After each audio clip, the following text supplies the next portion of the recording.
Welcome back to another Halloween special of Vidiot on Demand. I'm your host, Thrillip Killiams, because no one else had the balls. I need to have reality to be focused on me.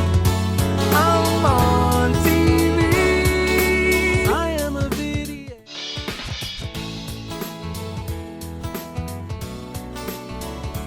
Horror comedies. Aren't they something special? A really good one can ride the line between making you laugh and truly spooking you. Ghostbusters and Shaun of the Dead are all-time classics, but this year I wanted to share with you a few underrated films, in my opinion. Something that you can just throw on in the background while you're having a Halloween party, or you just want to chill out to this October. Death becomes her.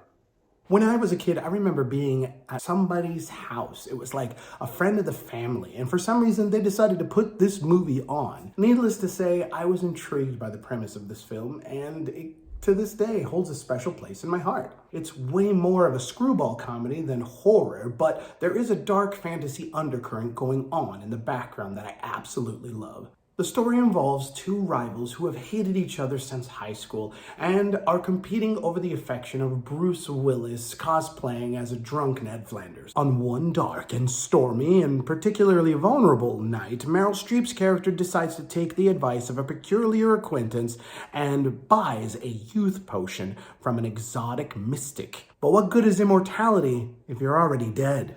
The cast is hilarious and spot on, the special effects are awe-inducing, and I do not want to dare spoil anything because these characters end the film in such a goofily horrifying way.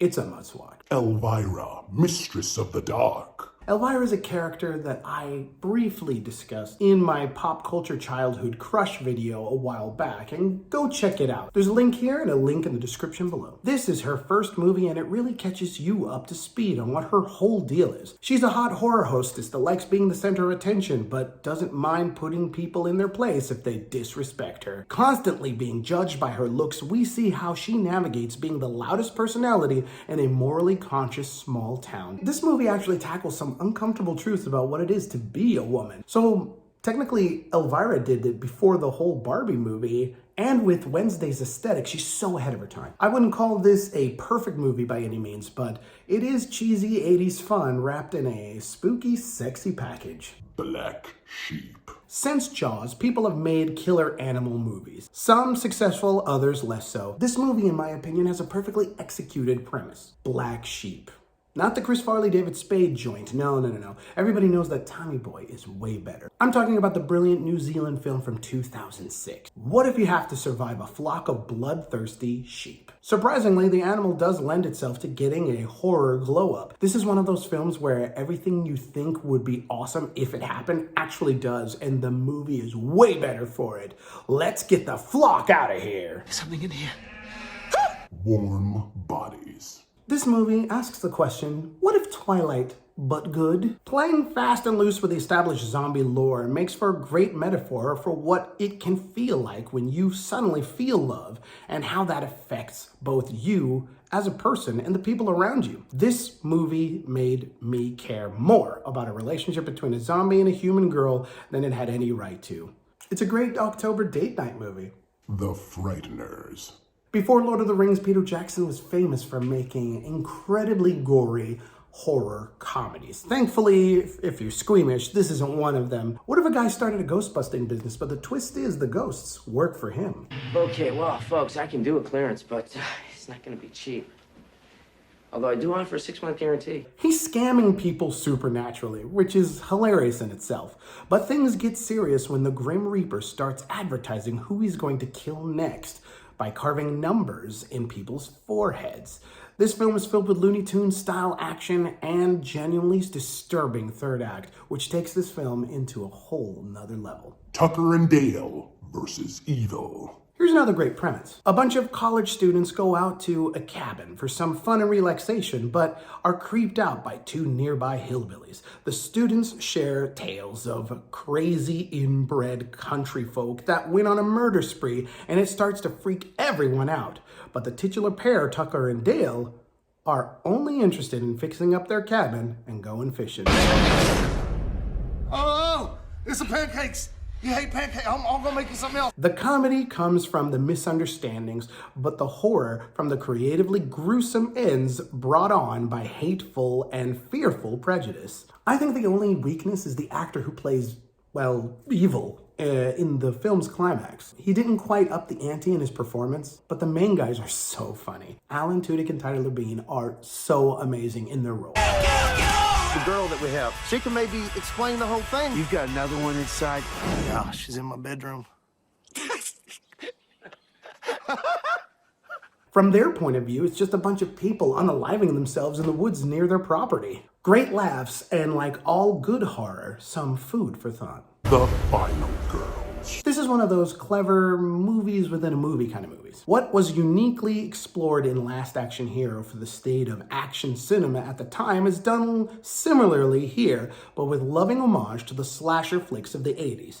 And with the heartbreaking twist, Thaisa Farmiga plays a teen who struggles with the loss of her out-of-luck actor mother, whose biggest role was in the first installment of a hugely popular slasher franchise. Somehow she gets sucked into the film with a few of her friends, including the obligatory film nerd who knows all the tropes and can use his knowledge of the film series to his advantage. The heart of the film is the complicated relationship between Farmiga and the character her mom played all those years ago, so young and full of life, and the horror of knowing her destiny is to die because it says so in the script. It's funny, it's actually quite touching. I say give this one a watch. I actually got a moment to talk to this actor when he came to Comic-Con in Gothenburg a couple years back, and I actually shook his hand and said, I loved you in Final Girls. He's actually in 2 movies with the same title, weirdly, but I think he knew that I meant this one. The Blob. This pick is the closest to a straight-up horror film on the list. It's the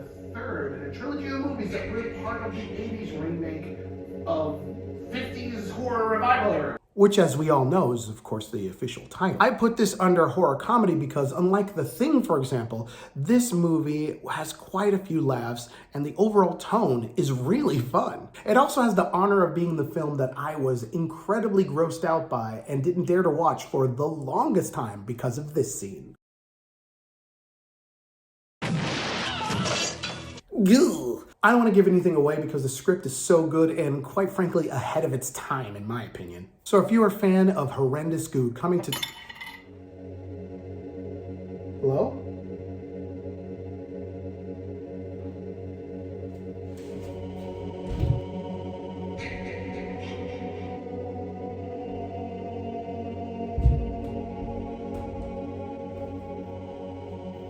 That was weird. I thought I heard something. All right, let me see. Where was I? So if you're a fan of horrendous goo consuming a small town, then this is the perfect film for you. Killer Clowns from Outer Space. This movie is far from good. In fact, it's so far from good that it's great. It's one of those so bad it's good kind of films. The Chiwetel brothers put all their ingenuity, creativity in designing these titular aliens and the vignettes that make up the story. It really just a bunch of inventive, comedically terrifying set pieces. It's a silly movie, but with some bits that can genuinely unnerve anyone. This one is just plain cheesy fun. The Brothers Grimm. When I saw this movie in the theater, I absolutely loved it. I am baffled that this wasn't a bigger hit. It's directed by perhaps the spookiest member of the Monty Python gang. Matt Damon and Heath Ledger in roles that feel like when they read the script, they just looked over at each other and said, you want to switch roles? Swedish actor Peter Stormare, or Peter Stormare if you're nasty, is delightfully weird in this, and Monica Bellucci is as hot as ever. This film is about the true story of the titular brothers as we are introduced to the pair as a couple of frauds selling the people folklore and concocting crude devices to scare folks into using their services as essentially a Ghostbuster. We're here to save your land from evil enchantments. But things turn uncomfortably real when the dark fairy tales turn out to stem from fact. I suggest you guys check this one out. It's got this really goofy adventure tone as well as being creepy, and it's a perfect Halloween vibe all the way through. Give it a watch. And finally, Monster House. this might be the perfect Halloween movie to watch with the whole family. This is a kid's movie, but I submit to you that it has genuinely creepy moments mixed in with all the hijinks. It's technically not an animated film, as it uses the same motion capture technology as used to great success in Avatar. The film does feel like a throwback to the 80s because the script does have some bite to it. The premise is simple. You know, when we were all kids, we all had that old man neighbor that just hated kids playing on his lawn. We all heard rumors about the weird things he was up to. We all had that creepy house in the town that we thought was haunted. What's worse than a haunted house? A house that's friggin' alive and wants to eat you. The third act is awesomely intense, and it feels like the most amazing action movie that you never knew you wanted. If you haven't seen this film, give it a try.